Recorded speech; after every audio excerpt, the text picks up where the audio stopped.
I grew up in Karamea on the west coast of the South Island, which was a pretty isolated place, and so I was homeschooled until I was 10.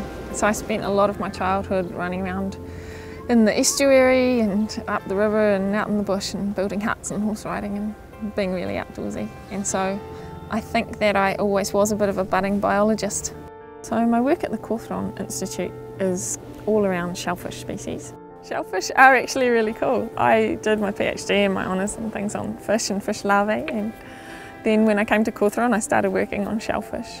A lot of what I do is around how the animals react to their environment and what are the things that we do to their environment, how does that affect them and how do they respond, and how can we use that in terms of conservation for making sure we don't ruin their environment.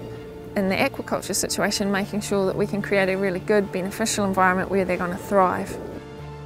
The aquaculture industry in New Zealand is worth hundreds of millions of dollars, and so some of our work is about creating newer, better products and newer, better food and better ways of creating that food.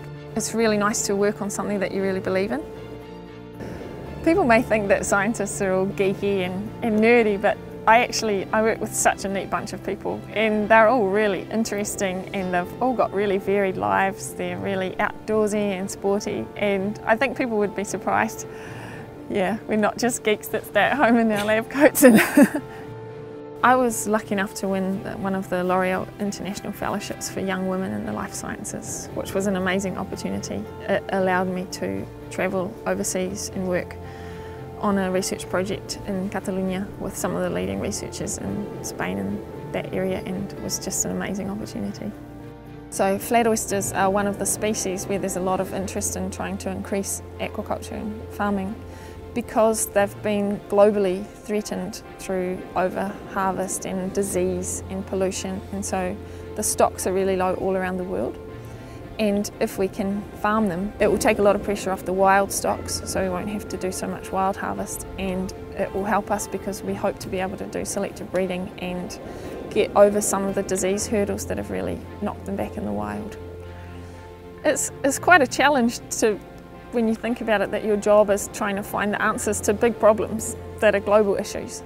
But it's great because it's really motivating.